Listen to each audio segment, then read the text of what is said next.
ನಮಸ್ಕಾರ, ನೀವು ನೋಡ್ತಾ ಇದ್ದೀರಾ ಫ್ರೀಡಮ್ ಟಿವಿ. ನಾನು ಭೀಮೇಶ್ ಗೋನಾಳ್. ರಾಜ್ಯ ರಾಜಕಾರಣದಲ್ಲಿ ಅದು ಮುಖ್ಯವಾಗಿ ಕಾಂಗ್ರೆಸ್ ನಾಯಕರಲ್ಲಿ ಒಂದು ರೀತಿಯ ಗುಂಪುಗಾರಿಕೆ ನಡೀತಾ ಇದೆ. ನಿಮ್ಗೆಲ್ರಿಗೂ ಗೊತ್ತಿರೋ ಹಾಗೆ ಕಾಂಗ್ರೆಸ್ ಮತ್ತು ಜೆಡಿಎಸ್ ಇವೆರಡು ಕೂಡ ಈಗ ಮೈತ್ರಿ ಆಗಿರುವಂಥದ್ದು. ಹೀಗಾಗಿ ಈ ನಾಯಕರು ಸೇರಿಕೊಂಡು ಎಲ್ಲರೂ ಕೂಡ ಏನೋ ಒಂದು ದೊಡ್ಡ ಮಟ್ಟದಲ್ಲಿ ಪ್ಲಾನನ್ನು ಮಾಡ್ತಾ ಇದ್ದಾರೆ. ಅದಕ್ಕೆ ಶಕ್ತಿಯಾಗಿ ನಿಂತಿರುವುದು ಹಿಂದೆ ಅಮಿತ್ ಶಾ ಅಂತ ಹೇಳಲಾಗ್ತಾ ಇದೆ. ರಾಜ್ಯ ಬಿಜೆಪಿಯಲ್ಲಿ ಏನೋ ಒಂದು ರೀತಿಯಲ್ಲಿ ಬದಲಾವಣೆಯನ್ನು ಮಾಡಿ ನೀವು ಒಂದು ದೊಡ್ಡ ಮಟ್ಟದಲ್ಲಿ ಶಕ್ತಿಯನ್ನು ತುಂಬಬೇಕು ಕಾರ್ಯಕರ್ತರಲ್ಲಿ ಮತ್ತು ನಾಯಕರಲ್ಲಿ ಅನ್ನುವಂಥ ರೀತಿಯ ಒಂದು ಸಂದೇಶವನ್ನು ಅಮಿತ್ ಶಾ ಕುಮಾರಸ್ವಾಮಿ ಅವರಿಂದ ಕಳಿಸಿದ್ದಾರೆ ಅಂತ ಹೇಳಲಾಗ್ತಾ ಇದೆ.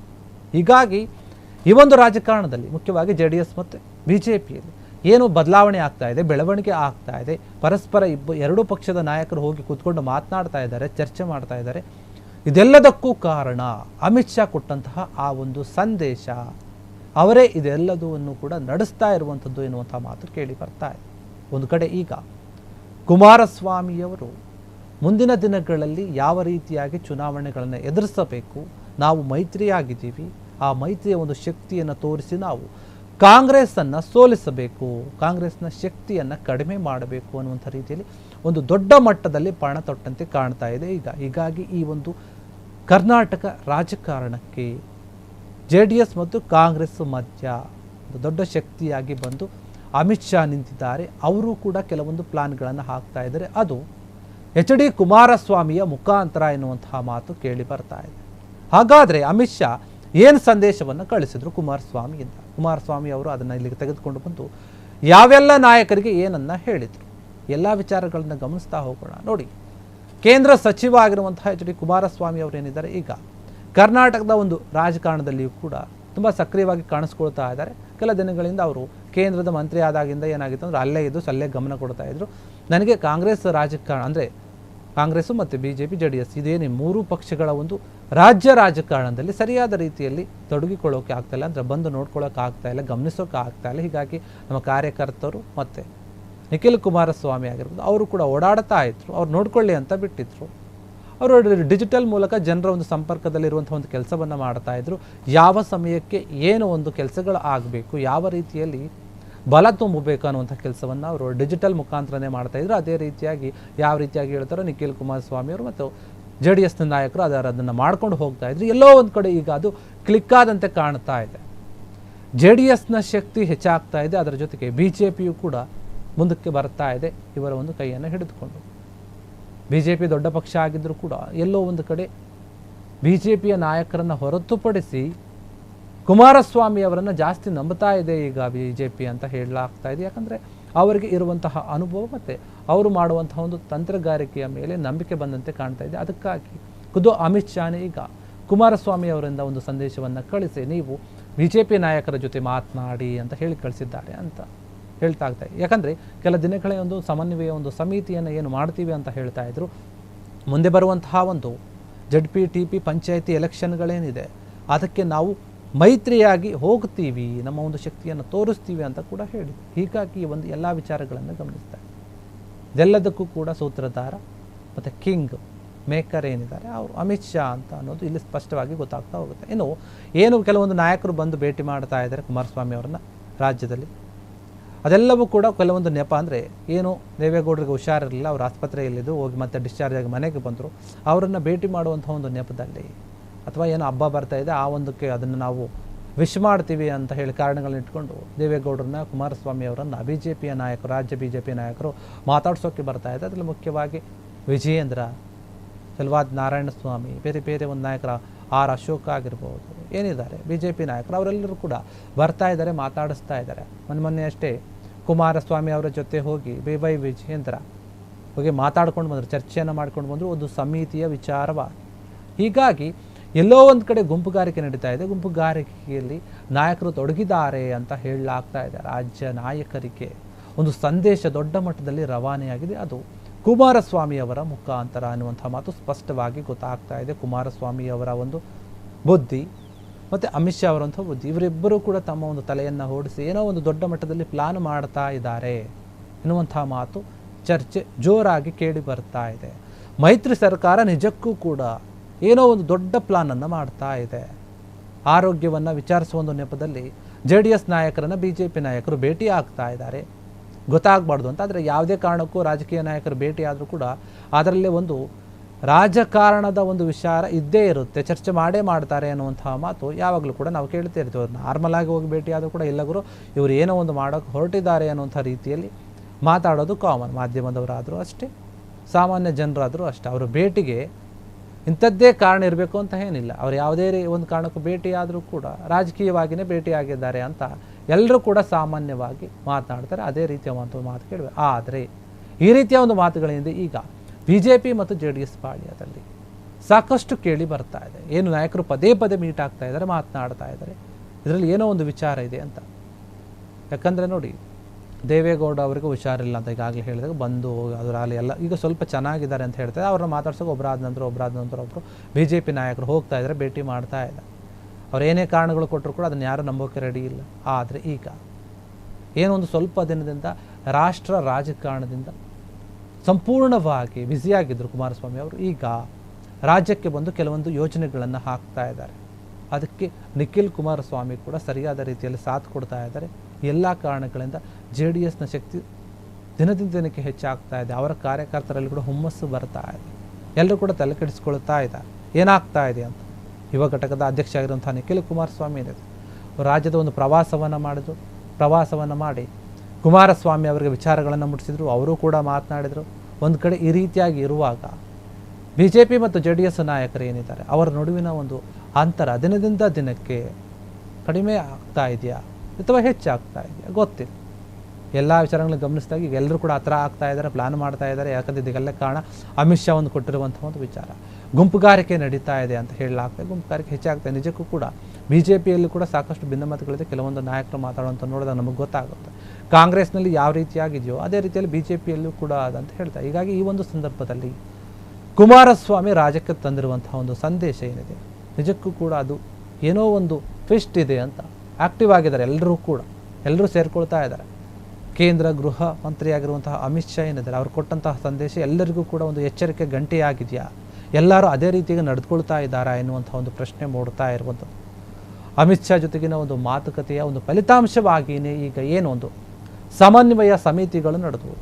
ಅದು ನಡೆದಿದ್ದಕ್ಕೆ ಕಾರಣ ಅಮಿತ್ ಶಾನೇ ಅಂತ ಹೇಳಲಾಗ್ತಾ ಇದೆ. ಯಾಕಂದರೆ ನೋಡಿ, ಬೆಂಗಳೂರಿಗೆ ಒಂದು ನಾವು ಸಮನ್ವಯ ಒಂದು ಸಮಿತಿಯನ್ನು ರಚನೆ ಮಾಡ್ತೀವಿ, ಮತ್ತು ಇಡೀ ಕರ್ನಾಟಕಕ್ಕೆ ಒಂದು ಸಮಿತಿಯನ್ನು ರಚನೆ ಮಾಡ್ತೀವಿ ಅಂತ ಹೇಳಿ ನಿರ್ಧಾರ ತೆಗೆದುಕೊಂಡಿದೆ BJP ಮತ್ತು ಮೈತ್ರಿ ಸರ್ಕಾರ ಆಗಿರುವಂಥ JDS. ಇವೆರಡೂ ಪಕ್ಷಗಳು ಈ ನಿರ್ಧಾರ ಏನು ತೆಗೆದುಕೊಂಡು ಅವಾಗಿಂದ ಕೂಡ ಚರ್ಚೆ ಆಗ್ತಾ ಇರುವಂಥದ್ದು.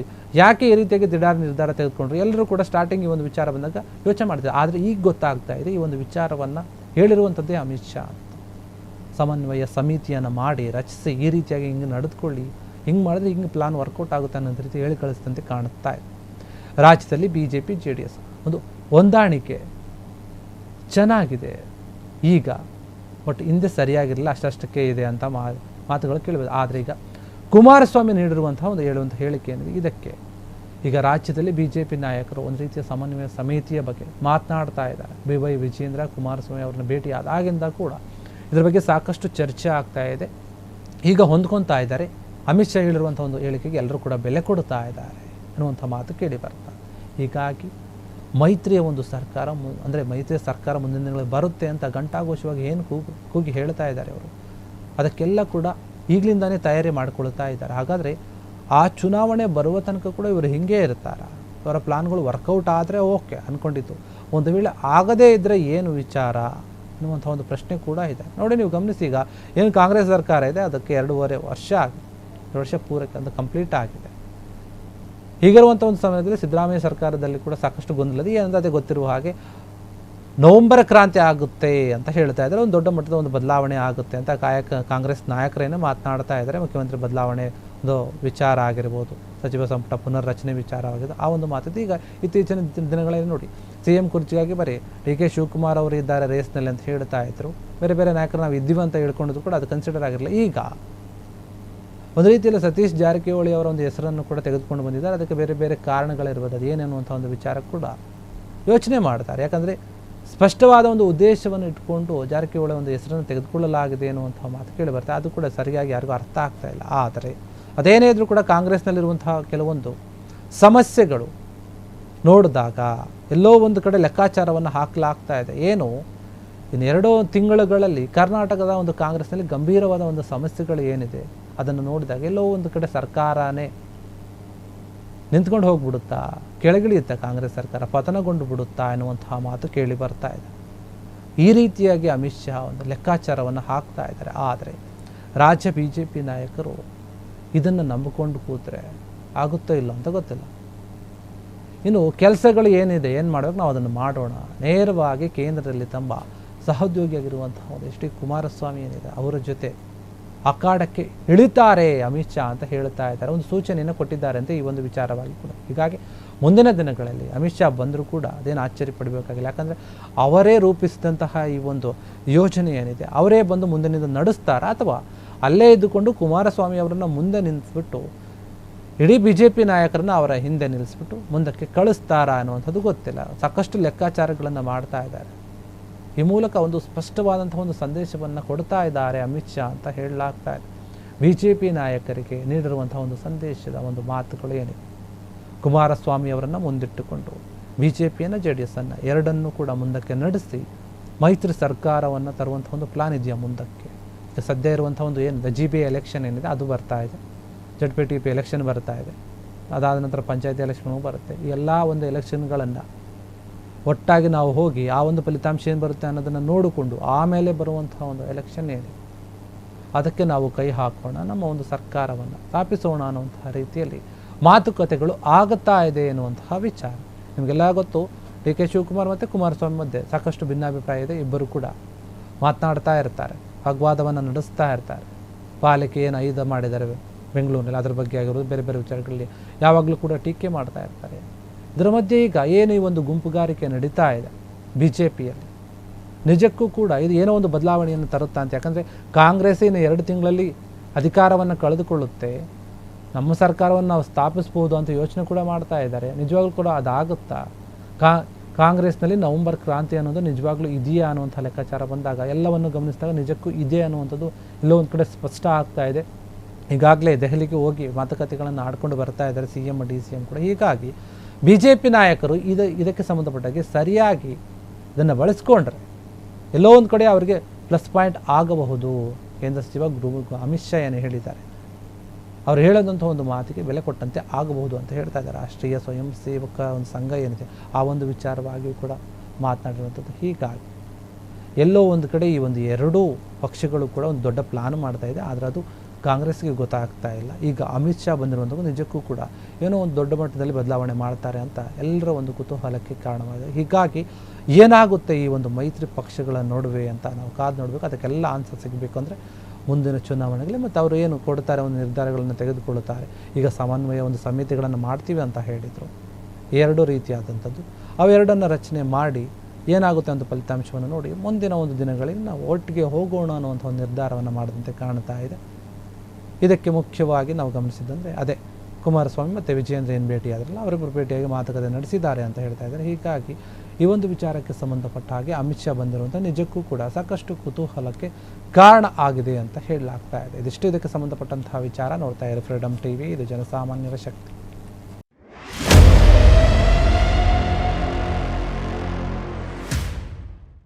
ಸುದ್ದಿಗಳಿಗಾಗಿ ಫ್ರೀಡಮ್ ಟಿವಿ ಸಬ್ಸ್ಕ್ರೈಬ್ ಮಾಡಿ, ಲೈಕ್ ಮಾಡಿ ಹಾಗೂ ಫಾಲೋ ಮಾಡಿ. ಹೊಸ ಸುದ್ದಿಗಳ ನೋಟಿಫಿಕೇಶನ್ಗಾಗಿ ಬೆಲ್ ಐಕಾನ್ ಮೇಲೆ ಕ್ಲಿಕ್ ಮಾಡಿ.